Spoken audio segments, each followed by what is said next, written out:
салом арз мекунам ба бинандаи азизи радио озодӣ, ба корбарони озодӣ видео канали махсуси радио озодӣ дар YouTube ва ба ҳамаи онҳое ки пайваста хабару гузоришҳои радиои озодиро пайгирӣ мекунанд.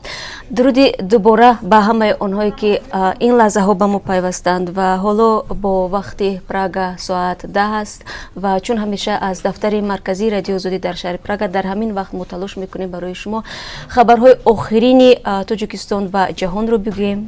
بعد از 3 ساعت دیگر الکای برنامه خبری رو که 15 دقیقه دوام میکند ما با تفسیر این خبر گزارش رو برای شما پیشنهاد خواهیم کرد.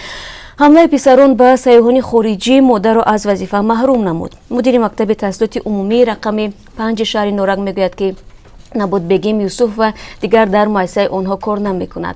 این زن بیش از 30 سال در مکتب مذکور به حیث آموزگار صنف‌های ابتدایی و بعداً معاون مدیر مکتب عاید به تربیت فعالیت داشته است. او مادر جعفریدین 26 ساله و اصلیدین 21 ساله است که در پی حمله به سیاحان خارجی در 2 هفته پیش از سوی مقامات انتظامی تاجیکستان کشته شدند. آیا این حمله تروریستی به 7 سیاح خارجی که 4 تن آنها را کشته بر جای گذاشت به وضع سیاحی تاجیکستان چه تاثیر کرد؟ این مسئله را نیز همکاران ما در حوزه نشستی مربوط به توریسم که این لحظه ها در دوشنبه جریان دارد با مسئولین به میان میگذارند. هر دو این موضوع را شما با تفسیر بعد 3 ساعت در برنامه خبری میفهمید. اولین شکایت زن از آزار لفظی مردان در کوچه های دوشنبه و آن هم از سوی خبرنگار رادیو آزادی برای بررسی به دادگاه رفته است. افزانه کوبرشوی و همکاری ما میگوید این شکایت او را کارمندان حفظ حقوق بعد آن جدی گرفتند که او به قبولگاه وزیر کارهای داخلی مراجعه نمود.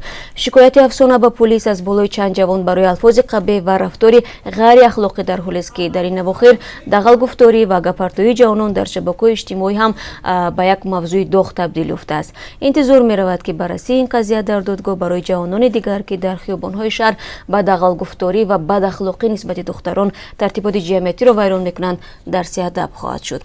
زمین لرزه مؤذن را از جایش نجنباند. نوار در اینترنت این شب روز در گردش است که از لحظه های زمین جنبی اخیر در اندونزیا و از داخل مسجد ثبت شده است. در این نوار دیده می شود که چگونه به هنگام زمین لرزه سخت امام مسجد با تلاوت آیات قرآن ادامه میدهد. اما بعداً چی می شود؟ در برنامه خبری می توانید تماشا کنید. من تنها یادآور می‌گردم که زمین جنبی های شدید اندونزیا که آخر هفته گذشته شروع شد حیات 10 نفر را از بین برد.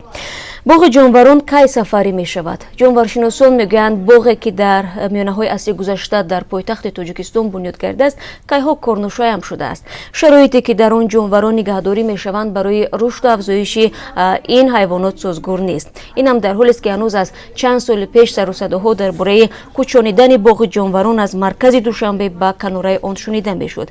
وضع امروزه باغ جانوران را در یک گزارش با هم تماشا میکنیم و هم میبینیم که خود ساکنان درباره این مسئله چی نظر دارند. البته بیننده عزیز باز چند خبری مهم هم داریم و چند گزارش‌های جالب دیگر که در برنامه خبری ما حتما بعد از 3 ساعت دیگر به شما آن را پیشنهاد خواهیم کرد و برنامه رو میتونید چون همیشه در آزادی ویدیو که کانال مخصوصی متوری هم گفتم در یوتیوب است ببینید. برنامه به طریق پخش مستقیم پیشنهاد شما میشود. البته همزمان در www.azadi.org هم میتونید برنامه رو پیگیری کنید و اگر خواستید بعداً ثبت آن هم در شبکه‌های اجتماعی که اونجا رادیو آزادی صفحه دارد دسترسی شما خواهد بود.